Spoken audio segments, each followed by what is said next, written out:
Although The Amazing Spider-Man with Andrew Garfield was not beloved by everybody, it was still a big enough success where Sony felt confident enough to roll on with this version of the character enough to give it a sequel. And man, in 2014, we were already on the hype train of superhero movie after superhero movie coming within the same year, having Captain America the Winter Soldier and Guardians of the Galaxy releasing. People now had high expectations for superhero movies, and Spider-Man was not gonna get off easy. I was now a freshman in college, super stoked to see what they would do with this movie, especially since I was following along with all the behind the scene news, and it seemed very clear, like, one, they were setting up the death of Gwen Stacy storyline. Pair that up with the Vietnam flashbacks I was having with this movie already looking to have too many villains, a la Spider-Man 3. I was really hoping this movie would nail it, but sadly, The Amazing Spider-Man 2 would be known to many Spider-Man fans as the worst Spider-Man movie ever made. Now, I'm not saying I agree with that, but if you take a large chunk of Spider-Man fans and have them rank the Spider-Man movies best to worst,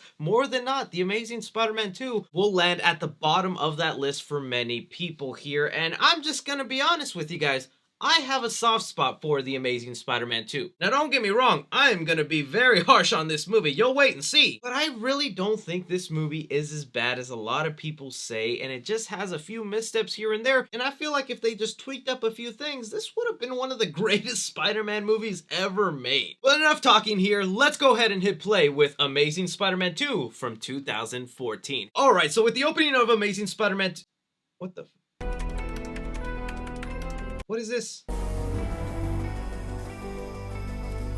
This is not how I remember Amazing Spider-Man 2 opening. I'm sorry.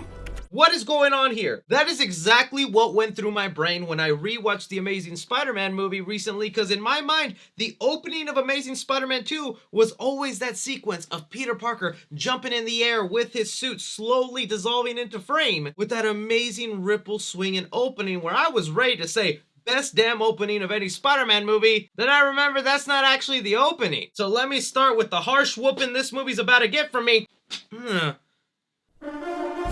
This movie solidified my hate for the inclusion of Peter Parker's parents in the Amazing Spider-Man franchise. In the first movie, I was open to the idea, especially since they were branding it as the untold story and we would get a look into the childhood of Peter Parker. But even in that first movie, it's still the untold story because they didn't really give us a lot of answers other than the fact that his parents were scientists and that maybe they created a formula that could help with some genetic research. In this movie, they wanted to go ahead and expand on that further, where I'm not even going to let these scenes play out. I'm just gonna mention them all here so I can get them out of the way and I can ignore them for the rest of this review. So through the course of Amazing Spider-Man 2, what we learned here is that Richard Parker was actually living a double life and doing research involving cross-genetic species, but when he quickly learned that Oscorp wanted to go ahead and use this formula for a more sinister reason, he began working in secret to where he even had a little secret lab of his in an abandoned subway station that would require a specific coin even to enter his lab. What happens when you run out of them coins? Does Chuck E. Cheese tokens count? Because I got plenty of those. All of that nonsense just to reveal in the end that Richard Parker was using his own DNA to complete the genetics research. So if anything were to ever happen to him, his research would die along with him because it requires his blood for the research to work out, which now explains why Peter Parker getting bit by the spider in the first Spider-Man movie gave him the Spider-Man powers, because he has the same blood and DNA as his father, making it Andrew Garfield's destiny in this movie to eventually become Spider-Man. And I hate that, man. Spider-Man is supposed to be a character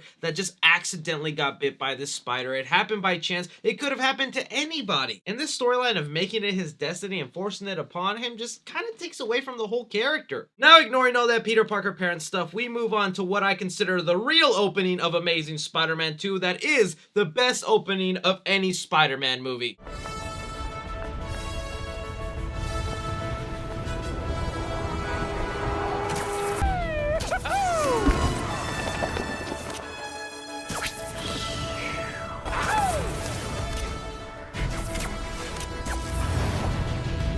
Police chase is in progress. All right, let's get to work.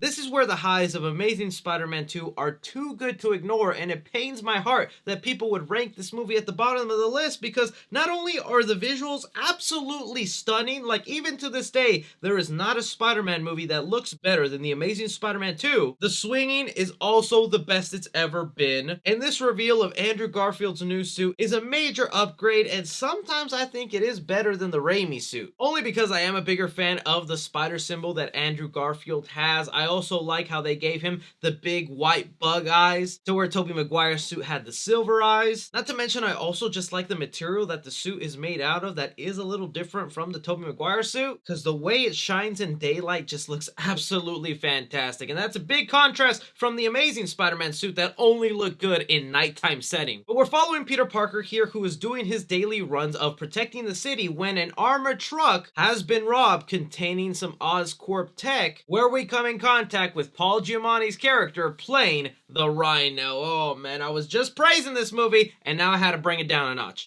Say hello to Alexei Sixevich. Stop the car now!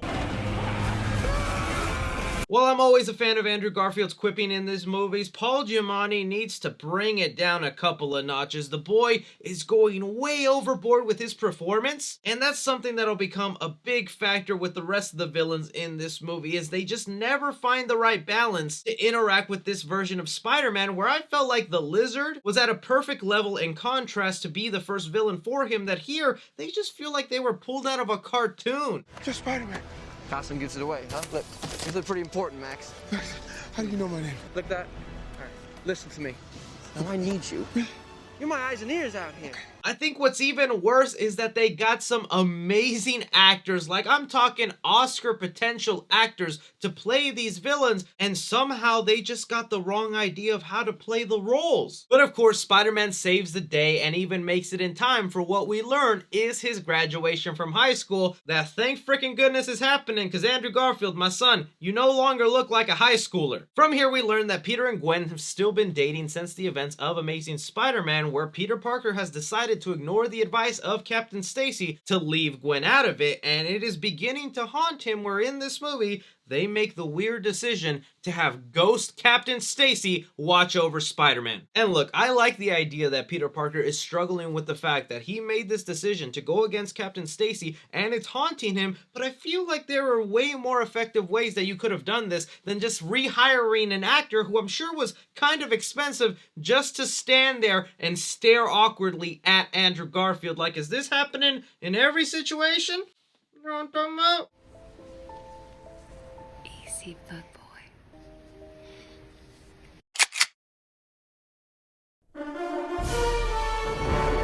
And while we do see Peter Parker finally get sick of Captain Stacy always peeping in on his life, where he finally decides it's time to talk to Gwen and end things, where we kind of learn this has been a recurring pattern with Peter and Gwen, where he's just been constantly breaking up with her, getting back with her, breaking up with her, and it's put Gwen in a boiling point where she's like, I can't live this way. You have done this to me again and again. I can't live like this. I break up with you. And much like how I could never really sympathize with Mary Jane's character from the Sam Raimi universe, with Gwen kind of complaining about everything she's going through with dealing with emotional Peter Parker, I totally get her point, and I understand why she's kind of sick of the on-again, off-again that she's having with her boyfriend. But now broken up, Spider-Man is free to do what he does best, and that is protect the city, where we get a sweet montage of Spider-Man doing some street-level crime fighting, and I'm like, hell freaking yes! Did you make this? Yeah. This is a wind turbine. You made this? No way. There's something really sweet about seeing Spider-Man just stop a couple of bullies from being mean to this little kid, to where he even fixes his science project and then wants to walk him home. Pair that up with every transition happening with Spider-Man swinging, I think was a great way to just show us the day in the life of Spider-Man, even if some moments continue to get a little goofy, like with 6 Spider-Man. Up by the bed. Whatever. Stop it. Of Spider-Man. Get the hell out of here! It's like, I get it, the movie needs a little bit of humor here and there, so you want to throw in stuff like that and make the audience laugh, but I feel like that's one of the struggles that Amazing Spider-Man has. Sometimes it is so goofy and over the top and silly that when you get to your big sad moment by the end of the film, it's kind of undermined because you set up this whole silly tone all throughout the film. It doesn't feel serious. What? I wish this movie stayed a little closer to the tone to the first Amazing Spider-Man movie, and that would have made it way more consistent.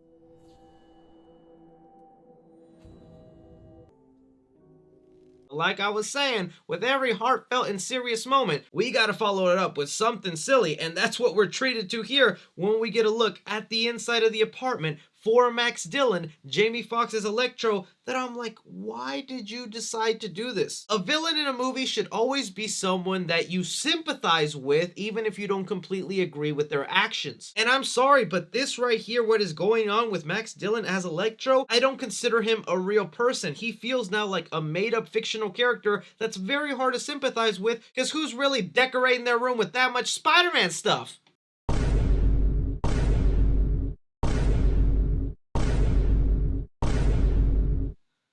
Shut up! But this really just gives off vibes of the Riddler from Batman Forever. And while I love me some Jim Carrey and Riddler from that film, this is just not the vibe you want in a movie that ends with the death of Gwen Stacy. From there, we're brought to some interactions between Peter Parker and his Aunt May, where I'm glad the movie still found a way to involve the Aunt May character in a way where we get a little conversation here of her having to work double shifts at her job to kind of carry some of the financial burden she's suffering without Uncle Ben there. Something that we did see in the Tobey Maguire movies, but I think is handled differently here, where this Aunt May can actually work, and it probably pains Peter to see her work so hard. We also get references to the Daily Bugle, where this Peter Parker is submitting his photos to them, and what I think was the kind of smart move to do, even if it made me a little annoyed the first time I saw it, we don't get to see what his version of J. Jonah Jameson looks like, and that's really all the fault of J.K. Simmons. When you're someone who plays the character so perfectly, it is intimidating to try and recreate that. A fact I'm very proud of. Bringing us to more development with Max Dillon's character, letting us know that he is an electrical engineer like he is in the comics, so that's one step good. He's even such a great electrical engineer that he designed the power grid for New York, although Oscorp never gave him any credit and is not really receiving a dime for that. We also get an idea of the way he's treated at work, while Ryan from The Office, who yes, I know is supposed to be a Spider-Man villain, is really there to represent how Oscorp treats him, to where we get this scene.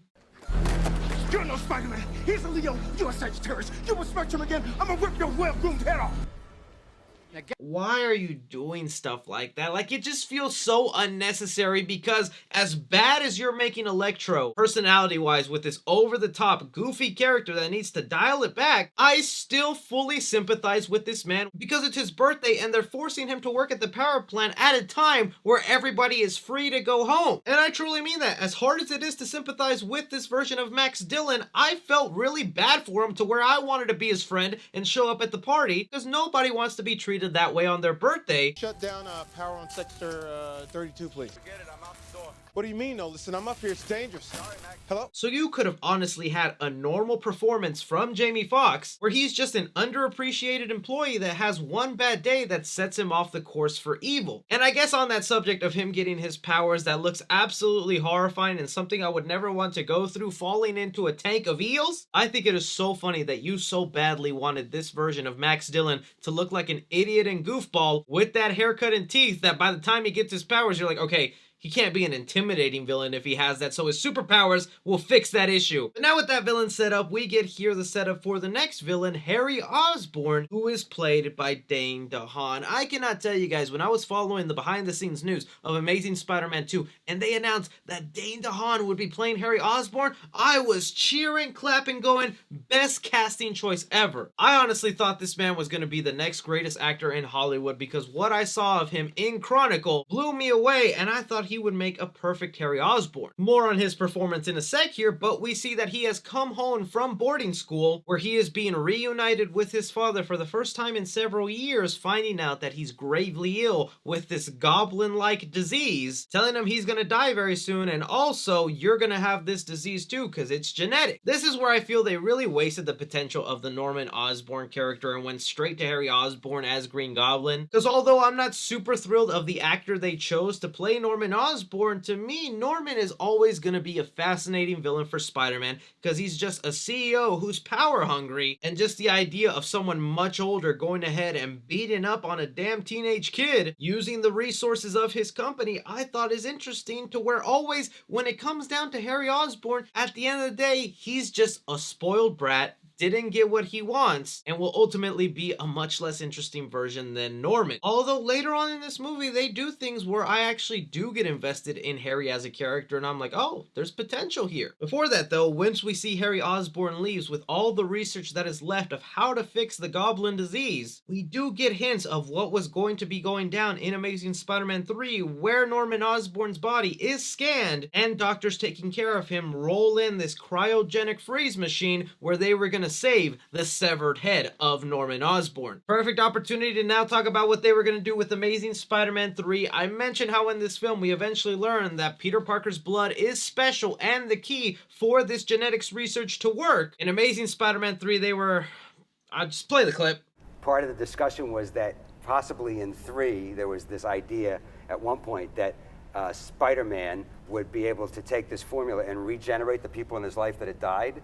So there was this discussion about that Captain Stacy would come back even bigger in episode 3, and I was like, let's go. I want you guys to remember that good old man Kevin Feige stopped that movie from happening. Thank frickin' goodness. But now that Norman Osborn has died and he was a prominent figure in the Spider-Man universe, Peter Parker hears of the news, decides to go pay Harry Osborn a visit, because we learn in this movie Harry and Peter were childhood friends until Harry was shipped off to boarding school, leaving Peter to eventually be the loner that we see in Amazing Spider-Man that doesn't have a lot of friends. And you know what? I'm conflicted on this because I feel like this is another brilliant but lazy to kind of just shimmy in Harry and Peter together. But because we do have great actors here, once they start talking and the chemistry is flowing, even with Andrew Garfield making the strangest decisions while having a conversation. That's a question.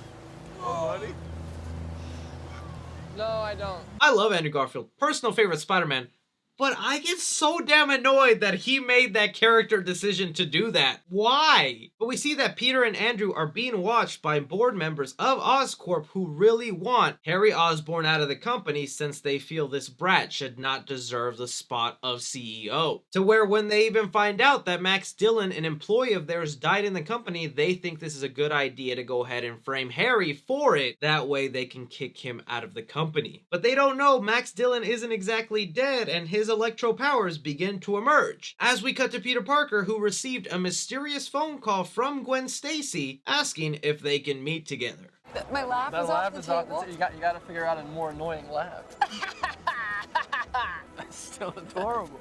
It's not adorable. They're not even in a relationship together at this point, and you can just feel how genuine and sweet this conversation that they have is. But just as things were looking like Peter and Gwen were gonna get back together again for the billionth time, Peter gets hit with one punch to the gut, and that's with Gwen letting him know that she could possibly be accepted to Oxford, a school in England, meaning she could be moving away very soon. A subplot in this movie I actually love that they included here, but before we can expand further on that, Peter Parker's spider senses start tingling because Electro has made it to Times Square and seems to be on the search for as much energy as possible to keep him alive. And look, now that we have a better look of this version of Electro, I know this is technically comic accurate where they took Electro from the Ultimate Comics, and while I much would have rather have preferred the more traditional yellow and green look, visually I've come to like this look for Electro and think it's just fine, or maybe I'm just saying that now because I know eventually we're gonna get that more comic accurate look. Still, love or hate the design for Electro, I think every Spider-Man fan can agree this Times Square battle sequence is absolutely spectacular. But one of the reasons I hold a special place in my heart for Amazing Spider-Man 2 and love this Times Square sequence is because Spider-Man does not start off punching right away. I like that Peter goes ahead and tries to reason with Electro first, try to get to know him. I don't know what's going on with me. I can see that. I believe you. You and me, okay? It's just you and me talking. Whoa, whoa, stay right there, stay right there. Just be careful. The grate, because the electricity. I just wanted everyone to see me. How about you come with me? Okay. Go somewhere we'll talk. Away from all these people, okay? I thought the conversation that happens between the two, where Max Dillon is kind of confused how this happened to him, is willing to go with Spider-Man off somewhere safe where they're not surrounded by citizens, really screams to me Spider-Man and lets me know that the creative team behind this movie do understand the character, even if they've made some mistakes with this film. Sadly though, like with all situations, a misunderstanding occurs and it causes Electro to kind of go crazy, shorting out one of his web shooters and rendering it useless here. Another reason to love Amazing Spider-Man 2 in this sequence here, because right when Electro starts to get jealous at Spider-Man holding all the attention of the city, he goes on the attack and we see the beauty of including web shooters into your universe.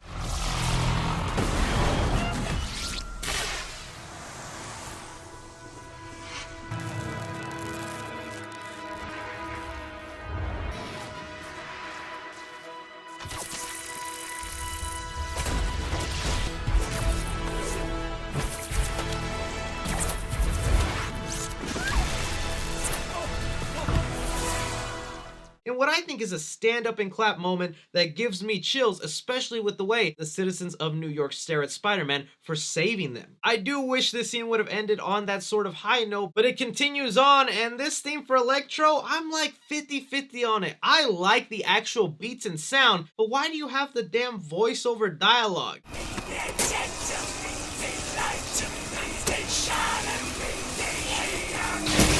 I'm not digging that part of it. Still, after we get some of the real OP power level of Electro and us wondering how the heck is Spider-Man gonna defeat him, we get a fire hose.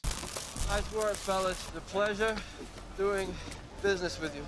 That just sort of feels a little anticlimactic. Ending the scene off with Peter mentioning England and him going away to kind of think of what he should do. What I do think is awesome though, now that Spider-Man has fought someone like Electro and thinks that maybe in the future he'll need to prepare for the situation, he goes to work on how to make a web shooter electricity proof, and that just screams Spider-Man to you right there. The man is trying to be prepared, but he doesn't have all the money or tech in the world, so he makes do with what he's got. And even with all of this, he still doesn't figure out the answer until later in the film. I like that. But the following morning, after Peter was struggling all night to try and fix his web shooters, he gets a call from his best friend Harry, who wants him to come into Oscorp to let him know about something. This is where Harry has discovered that Spider-Man is most likely a successful test subject of the genetics research that his father was working on in hopes to cure his Goblin disease. He brought in Peter Parker not because he figured out it's him, but because you took his picture, so you know him. I need his blood. Peter's extremely hesitant on this because he's afraid his blood could kill Harry or lead to something worse, a la the Lizard. Peter Parker then feels like he does owe his friend Harry a visit as Spider-Man, not to give him his blood, but to do him the courtesy of letting him know why he thinks that's a bad idea. In a scene I'm conflicted with because Dane DeHaan's acting is really well done. You want a plane? You want money? How much do you want? I don't want your money. Come on, everybody wants my money. But then when little spoiled boy doesn't get what he wants and he resorts to his little tantrum fits, You're a fraud, Spider-Man!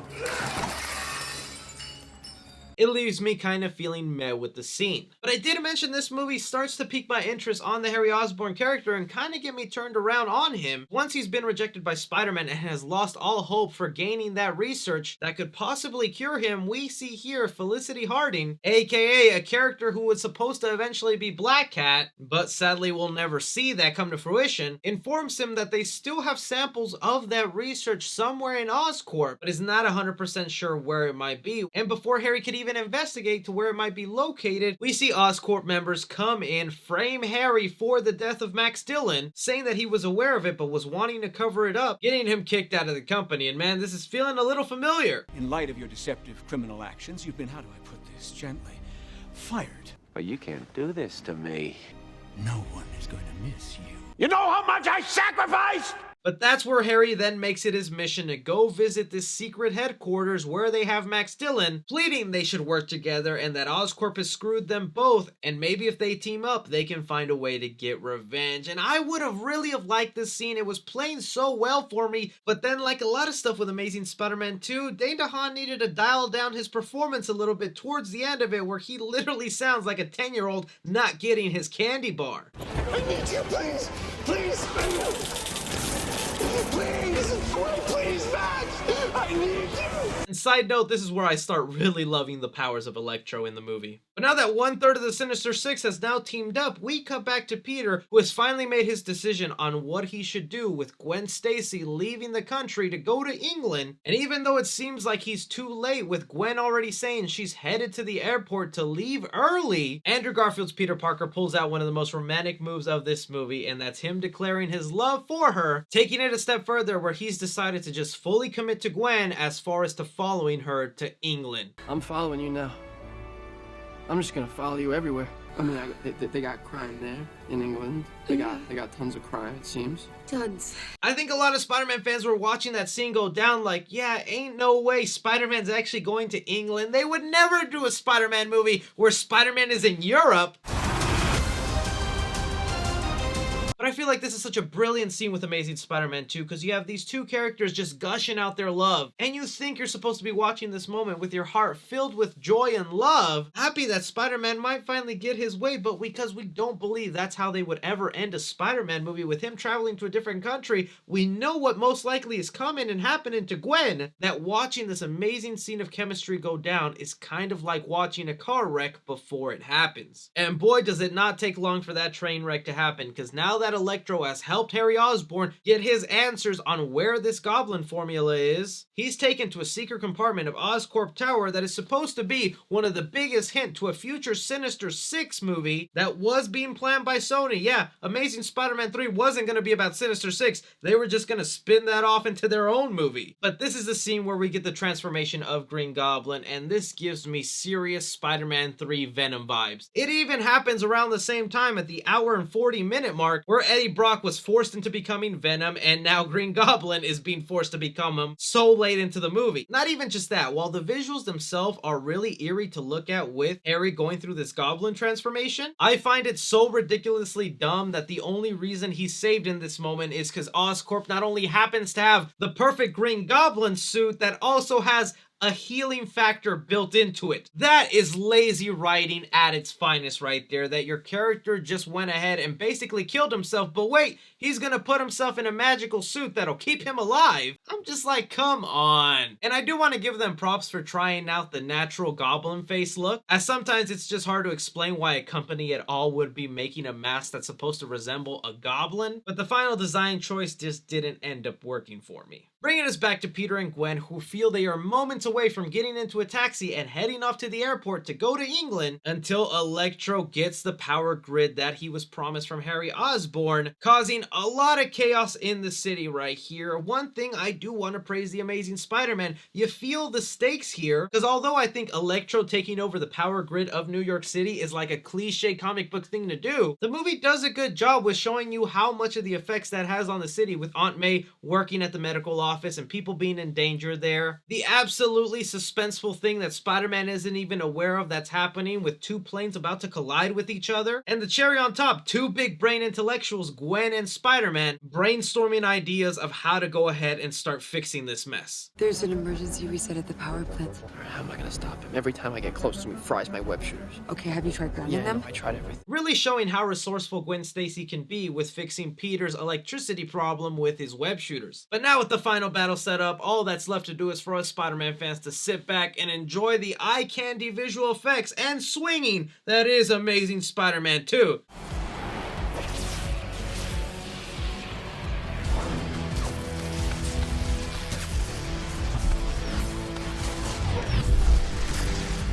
You know how crazy it is that this fight scene between Electro and Spider-Man, with top-notch effects that have not been outdone in a Spider-Man movie yet, plus the insanely creative choreography that goes down when they're fighting here, and this movie is at the bottom of so many people's list as the worst Spider-Man movie? What?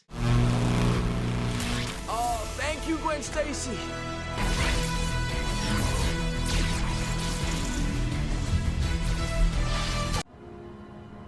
Oh boy, yeah.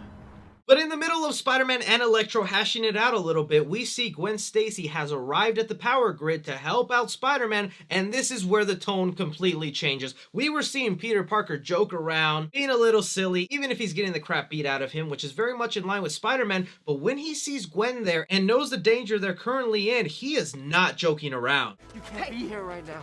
I'm not messing around. You can't be here right now. This is insane. Yes, nobody. This is my choice, okay? My choice. I love that they did that. I just hate that the whole movie had so many silly, dumb moments that you can't always take the word of Spider-Man here if he's actually being serious. But now that Gwen is refusing to leave, Peter feels it's just best to let her help, setting up a trap that would hopefully put an end to Electro.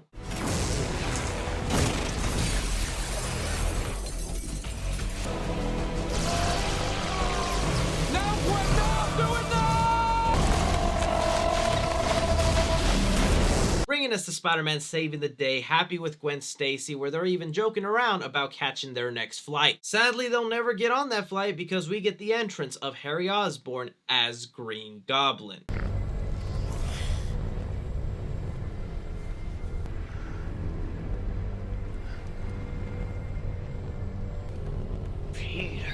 Coming in between Peter and Gwen in what I think is a really great scene. The way you could tell Green Goblin was just deciphering the identity of Spider-Man, with Gwen being present and then us knowing that this version of Harry really hates Spider-Man because he refused to give him his blood. The moment he grabbed Gwen, my heart immediately began racing. Because although I feel like they rushed the introduction of Harry Osborn and rushed his transformation into the Green Goblin so quickly into this movie, I am still in love with this version of Peter Parker, Gwen Stacy, and the relationship they have together, that every little movement and line of dialogue that happens in this scene, I was on the edge of my seat from the first time watching this movie to now where I even rewatched it. I was sweating from the palm of my hands because I've just gotten so invested with these characters. And in rewatching this movie, I noticed every little action that Peter was taking to make sure Gwen was safe, where I feel like you can really sense the desperation that is on this Spider-Man, where he does not want anything bad to happen to her.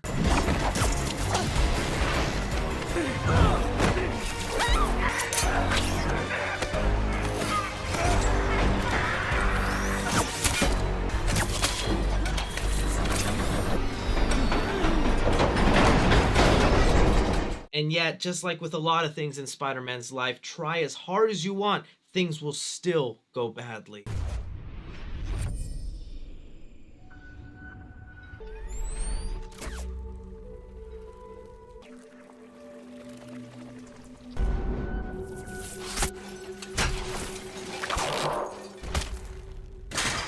I'm not gonna lie, guys, I bawled like an absolute baby, and even rewatching this movie, I still cry. With all the flaws and missteps and weird storylines that the Amazing Spider-Man franchise had, one of the consistent things I loved about it was Andrew Garfield and Emma Stone and their relationship as Peter and Gwen. That to me was done 100% perfectly, and this death of Gwen Stacy I thought was also done really well. That as much as I hate the character of Gwen dying, I felt they did this scene justice, because I cannot forget the trauma and first visual I had watching this movie on IMAX and seeing Gwen's body snap. Like, I want to tear up now. I cannot believe the movie actually had the balls to make this scene happen, and what follows to me is even more heartbreaking. Just seeing the absolute defeated face on Peter Parker here, and the way he's the last person at the funeral, and the montage of months that go by where he just continues to stare at the grave of Gwen. My God, way to put a knife in my heart and twist it. So I'm really grateful that the Amazing Spider-Man had the guts to do this. I only wish the movie might have ended on that note, as harsh